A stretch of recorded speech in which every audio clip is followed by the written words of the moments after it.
Nabesihlangu simagqabha sinamanxiba sagudla ivuna siyakhuleka nabezinyane lengezengeze libumbeni ihora lokuqala emini bebade ithimba leindaba zesizulu selididiyele okwambuka ukuphakela zona angabe ngisapholisa amaseko angihlale kuzona ithonto naze ihamba phambili kusihlwa nje.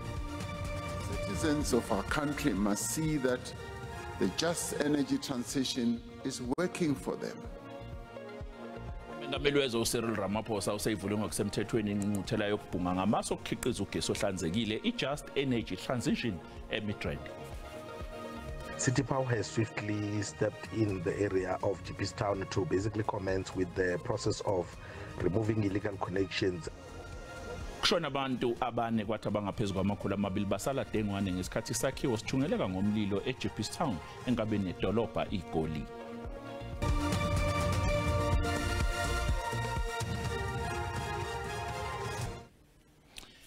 Iqalile kuseni namhlanje ingqungquthela ezobhunga ngodaba lokukhiqizwa kogesi ohlanzekile i-Just Energy Transition. Lo mhlangano uvule ngokusemthethweni umengameli wezwe uCyril Ramaphosa eMidrand wethanyelwe yimeya nekhule iphezulu zomasipala kuzwelonke. Umengameli uRamaphosa uthi kuzofanele ukuthi iNingizimu Afrika ihambisane namazwe athuthukayo emhlabeni ngokuguqukela ohlelweni logesi wesimanje ohambisana kakhulu nokuvikelwa komoya kanye nemvelo.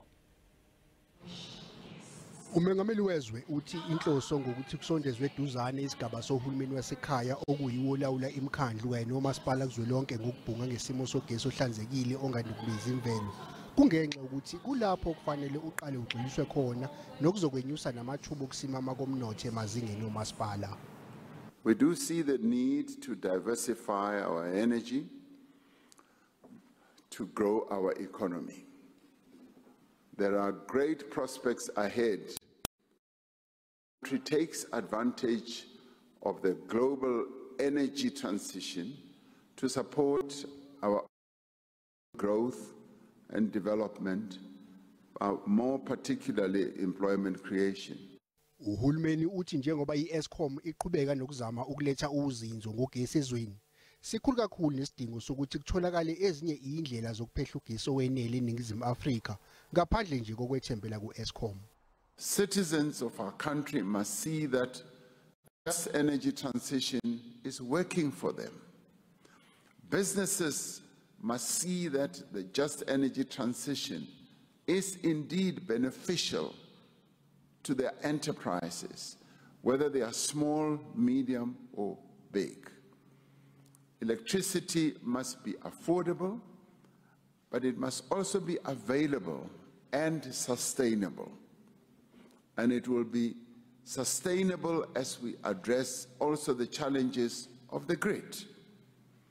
Costs must be managed, infrastructure must be maintained. Amazwe amaningi omhlaba avumelana ngazulinye ngokuthi uguqukela ohlelweni lokuphehlwa kogesi ohlanzekile okuzogwema kakhulu ukumosheka kwemvelo nokuyikho okuholela eguquguqukeni kwesimo sezulu okuhambisana neziphepho kanye nezikhukhula kwezinye zezingxenye zamazwe omhlaba. Bangaphezulu kwamakhulu amabili abantu abasale beyimtsheni bethwa ubani ngemva kokususwa kwabo esakhiweni esishe sangqongqa eJeepistown eGoli izolo ekuseni. Kulesigameko kudlula emhlabeni abantu abane kwathi abathathu baphuthunyiswa esibhedlela. iCity Power isiqalile ukususa intambo zogesi ezixhunywe ngokungemthetho khona eJeepi. Eminye imindeni lahlekelwe abathandiweyo ba izolo ekuseni kulandela uqhubwa komlilo esakhiweni esesashawa indiva eJeepistown eGoli. Lo mlilo uqubuka nje akapheli nonyaka kwasha kwangqongqa isakhiwo usindiso kwadlula emhlabeni abantu abangama-77 kwathi basuswa kuso isakhiwo. Kulona waseJeepistown ukusola ukuthi imbangela yokuqubuka kwawo kube ukuxhunywa kogesi ngokungemthetho. City Power isiqalile ukususa intambo zogesi ezixhunywe ngokungemthetho khona eJeep. Kusola ukuthi inqwaba yezakhiwo iduniwe kule ndawo. While the mop-up operations are underway in the inner city after a building burned down in the early hours of Sunday morning, City Power has swiftly stepped in the area of Jeepistown to basically commence with the process of removing illegal connections as part of our ongoing safety and load reduction campaign. Okhulumela bezime iphuthuma eGoli Robert Mlauthi uthi lesi sakhiwo asikaze sakulungela ukuhlala abantu. The building is actually this area where we are, it's actually an industrial site. If you look around, you'll see most of the buildings which are here, that industrial buildings. Mayor seGoli uTata Morero uthi kusenziwa uphenyo ngokuthi ubani umnikazi wesakhiwo. We now know that it's owned by a particular company, so we are continuing to finalize the investigation so that we can get the owners also to take responsibility. Labo abaphazamisekile bazohanjiswa endaweni abazohlala kuyo okwesikhashana. Umasipala wesifunda amathole esifundazweni Eastern Cape ucela usizo ngemva kokuqubuka komlilo obhubhise lesifunda lokhu kuzemva kokuvunguza komoya namandla kanti namazinga okushisa abephezulu. Abacimi umlilo bayaqhubekeka ngokwenza umsebenzi wayo ngakumbi kulo mandla waseamathole nalapho izindawo ngomasipala abaleqela abathe bachaphazelelwa ngulomba ukuva eza challenges naso isithethe sawo lo masipala usisa soka mama siyabulela kakhulu ngexesha lakho uzokuthika ngoku ngabasime njani with regards to lo mlilo. Ngokwamhlanje ingxelo efikileyo into kokubana wonke umuntu ukubene umaxhaphethu ulindele into kokubana kungenzeka nantoni azokhumula bana isimo sezulu besisinikiwe besithe ukuthi uqala namhlanje yomangolo wesithathu kuzabe khona imimoya kakhulu ezabibhudla so xa kukhona imimoya enjalo ke ngokuzezila imimoya ibangela lobana naxa kukhona imililo ikhawuleze inwenwe so sisonke ke ngokusimaxhaphethu simile namagosa enhlekele na jongene nesimo esifana nemililo le kubanjiswene kwephofu kubone namanye amaqumrhu abucala wonke umuntu umaxhaphethu umile kulindeleke into bana xa kunothi kanti kunothi gqi imililo ethile abantu bakhawuleze bakwazi ulungisela into bana lo mililo bayicime ingekanwenwe. Okuzokuthika ngoku ungathi umonakalo umngakanani? Okwangoku ke umonakalo asikawazi incakasana into kokubana uthina ngoba uyawukhumbula into kokuba into enziwayo into efuneka yenziwe qala funeka kwenziwe assessment funeka kuyohlolwa yabona kuhanjwe nje isithili sonke siphela kwenje ubana kuzokwaziwa into kokubana i-damages kangakanani na sizithathe izintambo sizibuyisele kuni eGauteng.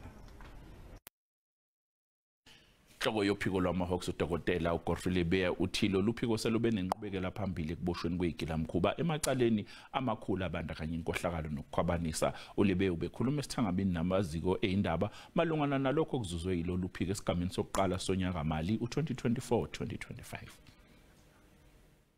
Esigameni sokuqala sonyaka mali u2024 no2025 uphiko lwamaHawks luqophe amacala ayizinkulungwane eziyishumi kanye namakhulu amane namashumi ayisithupha kuzwe lonke.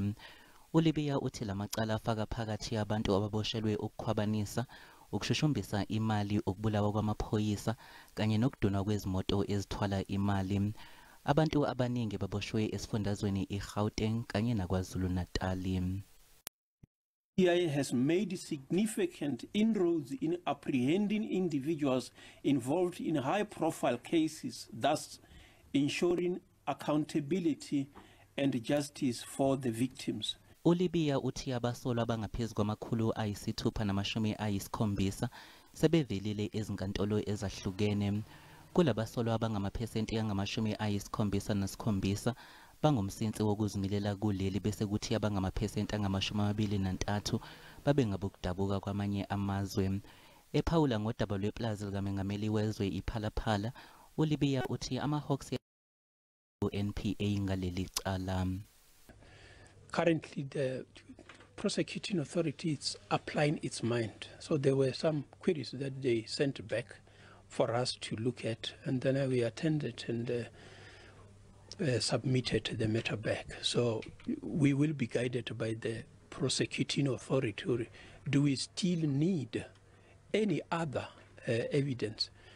uLebeya uqinisekise izakhamuzi zakuleli ukuthi amaHawks azibophezele emsebenzini wawo wokuphenya kanye nokulwa nobugebengu.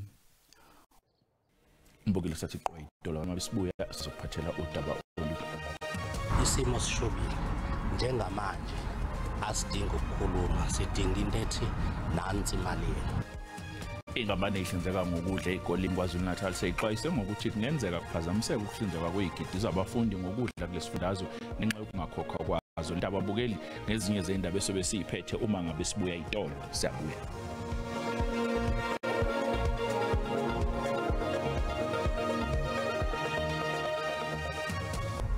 Asekubingelele sikwamukele imbukeli uma kusanda ukungena odabeni oluphambili besibike ukuthi Umengameli wezwe uCyril Ramaphosa useyivule ngokusemthethweni ingqungquthela yokubhunga ngamasu okukhiqiza ugesi ohlanzekile iJust Energy Transition eMidrand.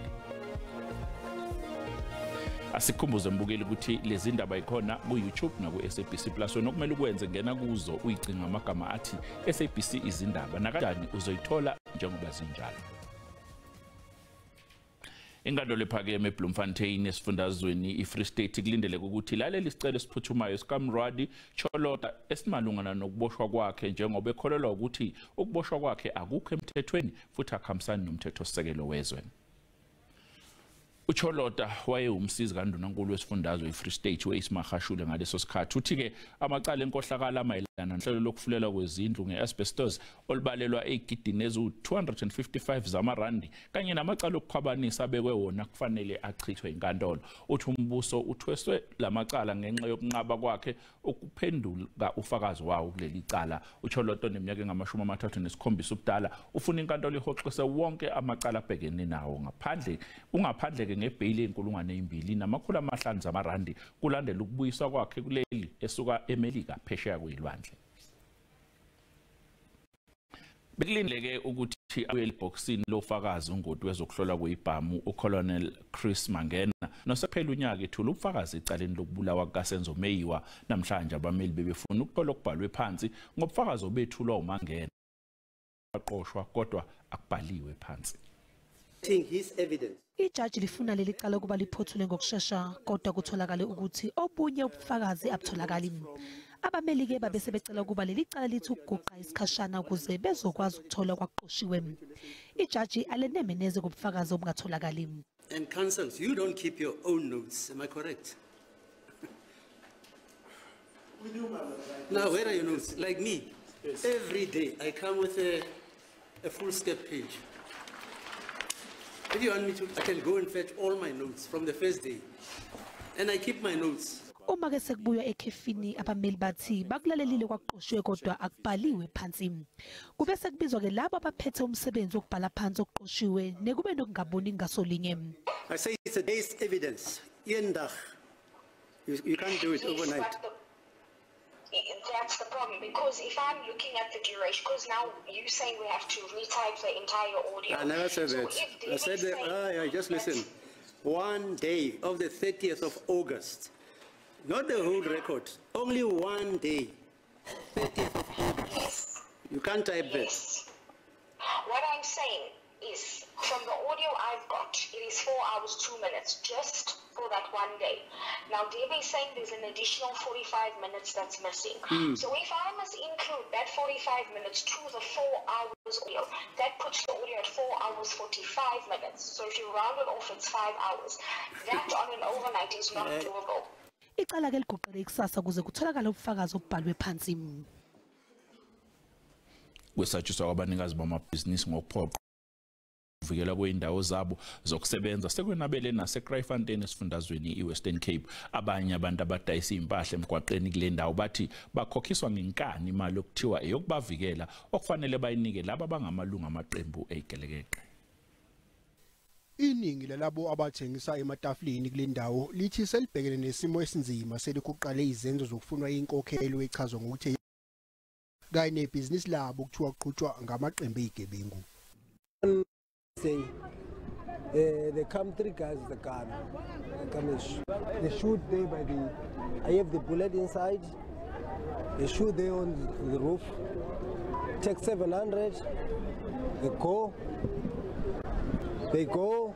They take money. They take my phone. Le nkokhelo efunwa kubadayisi basemgwaqeni eKrytfontein bakhala kakhulu ngokuthi izowisa umzamo wabo ukuzamela ngebhizinisi lokuthengisa. No, you can't do anything because if you don't pay, they'll kill you or they'll stab you. So you have to pay.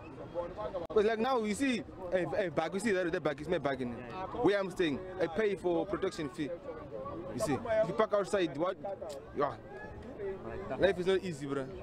Kusanda kubulawa komunye wabadayisi basemgwaqeni ukukholakala ukuthi kuhambisana nesenzo sokufunwa ngenkani inkokhelo yokuvikelwa kwamabhizinisi alabo abathengisa emgwaqeni yalapha eKrytfontein. Amabhizinisi ahlinzeka ngokudla ezikoleni esifundazweni KwaZulu-Natal sexwayise ngokuthi kungenzeka kuphazamiseka ukuhlinzekwa kwezigidi zabafundi ngokudla kulesa sifundazwe ngenxa yokungakhokhelwa kwabo. Abahlinzeka ngokudla ezikoleni bathi babhekene nengwadla yokuqhubeka nalomsebenzi njengoba umnyango wezemfundo ungakabakhokheli. Abanye bathi bakweletwa imali kusukela ngenyanga edlule kanti abanye bathi abakhokheliwe kusukela ngoMeyi. Lenhlangano yabahlinzeka ngokudla ezikoleni ithi amalungu aya amaningi acwile ezikweletini kanti abanye basengcupheni yokudlelwa izimpahla. Isimo sishubile njengamanje asidinga ukukhuluma sidinga into ethi nansi imali yenu. Lenhlangano isola umnyango ngokuhudula izinyawo yanxusa ukuthi kusheshiswe ukukhokhelwa. Kuyethiwe kushoda imali. Kuyasixaka ukushoda kwemali ukuthi kuqhamuka kuphi ngoba le mali uma ngabe iqhamuka ka-national ifika izigaba iwu-3 months in advance, so akufanele ngabe kuthiwa sinesimo sokushoda kwemali. Umnyango uyavuma ukuthi kube nokubambezeleka kokukhokha kodwa uthi kwabanye kudalwe ukuthi bawafake sekudlule isikhathi ama-invoice. Kubhizi kuyaprocesswa siyakhulumisana nabo labo be-association sinalo ithemba lokuthi abaningi bazoqala bakhokhelwe ngomsombuluko abanye as iviki liphela elizayo. Ngonyaka odlule izigidi zezingane zesikole esifundazweni zahlala amasonto zingadlile ngemuva wokuba inkampani yathola ithenda yahluleka ukufeza izibopho zayo. Lokhu kwaphoqa umnyango ukuthi ubuyele ohlelweni langaphambilini lokunika osomabhizinisi abancane ithenda yokuhlinzeka izikole ngokudla. NgoNonhlakanipho Magwaza ezindabeni ze-SABC eThekwini. Ibhunga elineminyaka ye-19 ubudala lase-Elliot Dale esifundazweni Eastern Cape libhekene neyinselele ngomazisi walo alikwazi ukusebenzisa umazisi walo ngoba kwathiwa lishonile libe lisaphila. uSimvuyele Tshali uthole lokhu ngesikhathi efuna ukuvula i-account yasebhange ngoNhlolanja nonyaka. Umama wakhe uthi-ke baya eminyangweni wezasekhaya kwathiwa-ke abaye eThekwini lapho kwaqoshwa khona ngalesigameko ukuze kulungiswe leli phutha. uSimvuyele Tshali ukwibanga lethoba unexhala lokuba kunyaka ozayo angangakwazi ukufunda ibanga le-10 kuba kukho isiqinisekiso sokufa egameni lakhe. Ukanti umama wakhe uNoncedo Tshali uthi osuka kwibhanki nobufuna aqinisekise ngokufa komntwana wakhe. Friday siye eXhorha kwaHome Affairs xa sifika khona network ndithi no masidlulise eMthatha ngoba khole pressure yoba kuthiwe le nto funeke siyikhalizise siyileqa. Xa sifike eMthatha nyani uyavela uba uswelekile. Lo mzali woyika ukuba oku kuza kulibazisa umntwana. Avena phelwa njengamathemba cause ndiyacinga uba ndizokhwela apha ndiye eDurban. What if lo muntu phaa eHome Affairs ndizosandisa icase kwaHome Affairs eDurban kanti lo muntu ndiya kuye ngulo muntu uconnectene nalo muntu mhlawumbe bayasebenzisana so andikho safe kwamna. Ixhoba lithi linexhala lokuba oku kuza kumvalela ezintweni ezininzi ebomini. Ndakhathazeka kakhulu cause into ezininzi esingazikwazi uzenza like i-50 zam esingazifumani and been traumatized like esikolweni ndizokwenza njani. Isebe lemicimbi yamakhaya ephondweni lithi uphando kulomba luyaqhuba. Okwangoku asikwazi ukuqinisekisa uba eli ingaba lityala elenziweyo okanye ngabantu ababini abaneenkcukacha zifanayo njengamagama efani, kodwa ke sawulinda kwiziphumo zophando esilwenzayo ukuqinisekisa uba ngaba kwenzeke ntoni na. Kuye kwenziwa isivumelwano sokudibana nexhoba ngeenjongo zokusombulula lo mba. NguNomzwanele Mngoma, eXhorha, eMpuma Koloni. Mbukela umhlahlo wesimo sezulu yalandela emva kwekhefu.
mbukeli sali kahle.